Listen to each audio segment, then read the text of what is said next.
नमस्कार। प्रस्तुत है आज का चिंतन।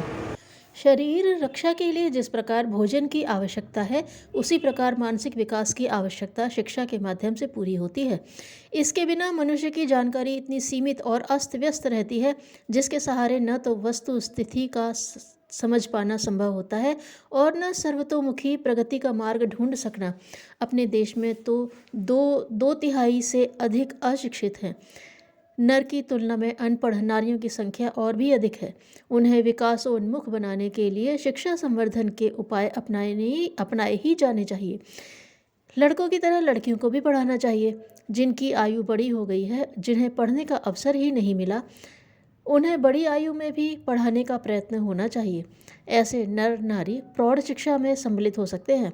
साक्षर कहलाने योग्य प्राथमिक शिक्षा नित्य कुछ घंटे अभ्यास करते रहने पर प्रायः 1 वर्ष में पूरी हो जाती है।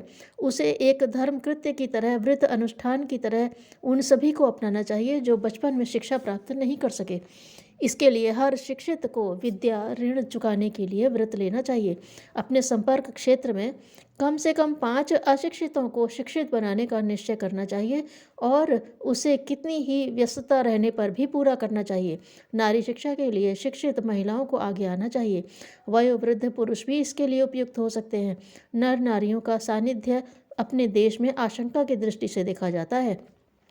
उसका बचाव करते हुए भी नारी शिक्षा के लिए उत्कंठा होने पर कोई न कोई प्रबंध हो ही सकता है।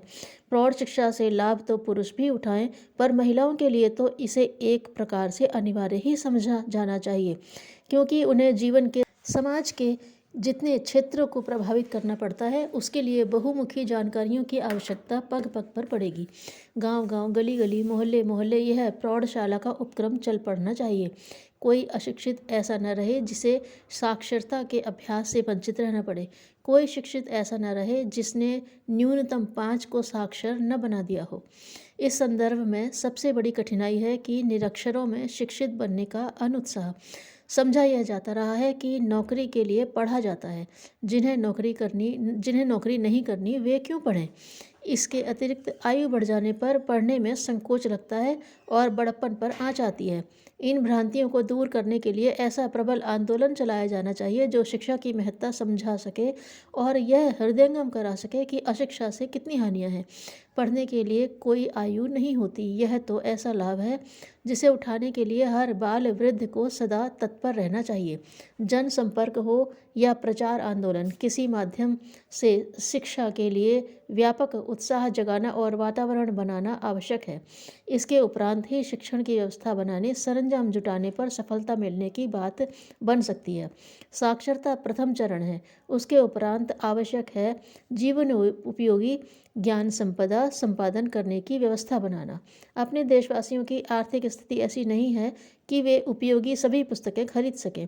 ऐसी ही दशा में सद्ज्ञान से भरे पूरे पुस्तकालय ही उस आवश्यकता की पूर्ति कर सकते हैं। हर चैतन्य क्षेत्र में पाठशालाओं की तरह पुस्तकालयों की व्यवस्था होनी चाहिए।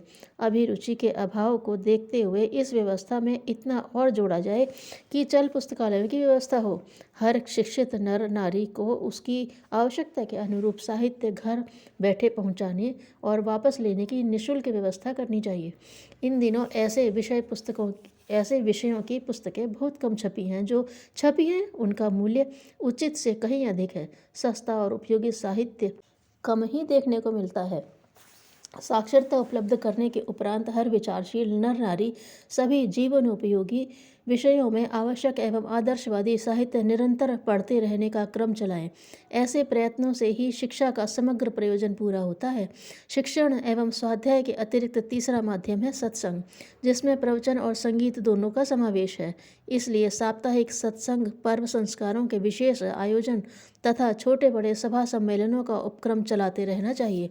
नारी जागरण आंदोलन के अंतर्गत इस संदर्भ में एक महत्वपूर्ण कड़ी यह जोड़ी गई है कि इस गठन में सम्मिलित होने वाली महिलाओं के घरों में बारी बारी से साप्ताहिक सत्संग होते रहें। इन्हें धार्मिक रूप देना हो तो सीमित व्यक्तियों का दीप यज्ञ, सहपाठ एवं प्रेरक संगीत की व्यवस्था रखी जा सकती है। साथ में नारी जीवन से संबंधित सभी विषयों पर प्रवचन या प्रश्नोत्तरी के रूप में आवश्यक ज्ञान वृद्धि श्रृंखला चलती रह सकती है। जहाँ यह सत्संग हो वहाँ की समीपवर्ती महिलाओं को विशेष रूप से आमंत्रित किया जाए ताकि कार्य क्षेत्र अधिक व्यापक होने की बात बनती रहे। पिछड़े वर्ग में नवचेतना संचार के लिए प्रवचनों की अपेक्षा संगीत की उपयोगिता कहीं अधिक होती है। इसलिए नारी शिक्षा संवर्धन के साथ जुड़ा हुआ एक विषय संगीत भी है। यह नारी का प्रिय विषय भी है।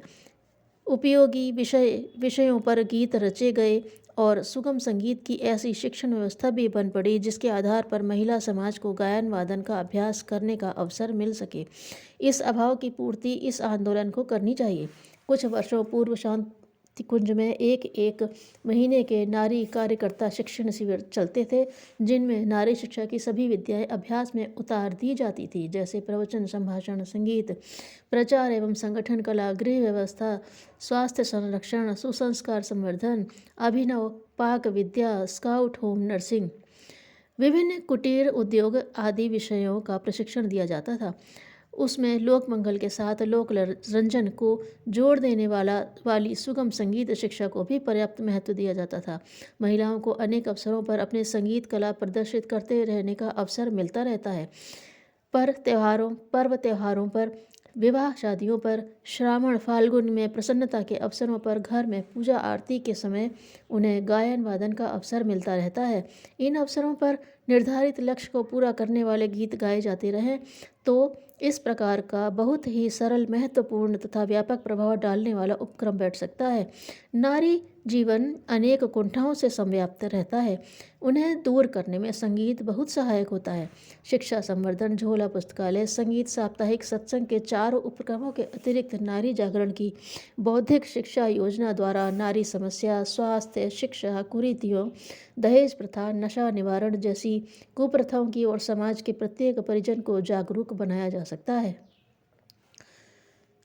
जो भक्त तो बने पर निष्ठुर और कंजूस हो, उसकी भक्ति ढोंग मात्र है।